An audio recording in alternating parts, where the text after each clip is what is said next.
I'm HNY907. Welcome back to Flicking the Bear.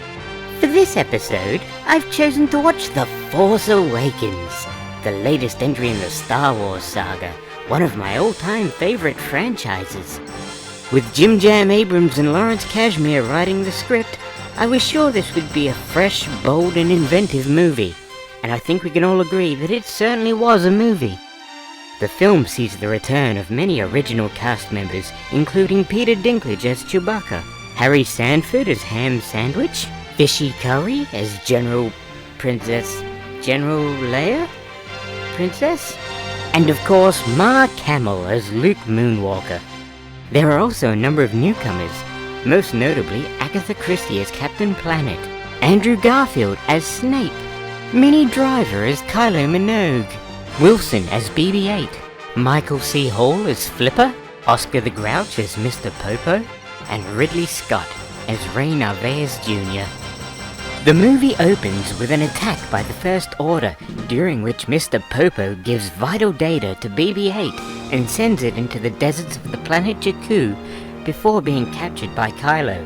He's not captured for long, as Flipper, a stormtrooper, decides to free him and they flee together, crashing on Jakku. Meanwhile, BB-8 meets Rey, a poor homeless girl living as a scavenger, who, for some reason, is also an excellent pilot.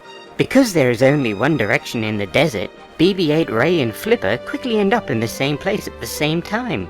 They make a hasty escape aboard the Millennium Falcon while being attacked by the First Order, and they're joined by Ham and Chewie. The First Order decides to test their new super weapon called Starkiller Base. They destroy several planets, which we later find out were important for some reason, and this upsets Leia, the leader of the Resistance. Our main heroes are soon attacked again. Rey is captured and imprisoned aboard the base.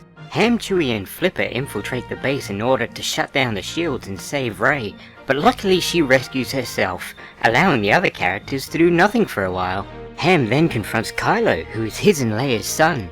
We then learn that Kylo's real name is Ben, named after Ben Kenobi, a man whom Leia never met and Ham knew for about an hour 40 years earlier.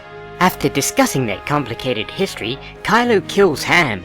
This immediately causes Chewie to shoot Kylo, because Chewbacca is a fucking badass. The rest of the group manages to escape, and then Mr. Popo, who for some reason isn't still on Jakku searching for BB-8, destroys the base. R2-D2, who was in a droid coma for some reason, wakes up for some other reason, then uses the data held by BB-8 to complete a map to Luke Moonwalker, which is absolutely not the dumbest plot point in the history of plot points. Leia, who, as the leader of the Resistance, views retrieving Luke as being the most important thing in the universe, does the only logical thing. She sends Rey, a girl she met 5 minutes earlier, to follow the map, where she quickly finds Luke and offers to be the display stand for his limited edition lightsaber. He accepts. Of course, being called The Force Awakens, the Force had to play a big role in the story, which it certainly did. Almost every character, joke and plot point was so forced that it felt like the movie was forcing itself on me. I rate this movie a big fat Sarlacc pit.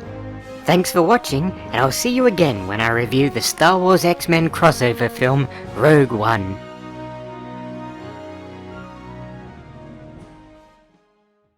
She sends Rey, a girl she met 5 minutes earlier, to follow the map, where she quickly finds Luke and offers to be the display stand for his limited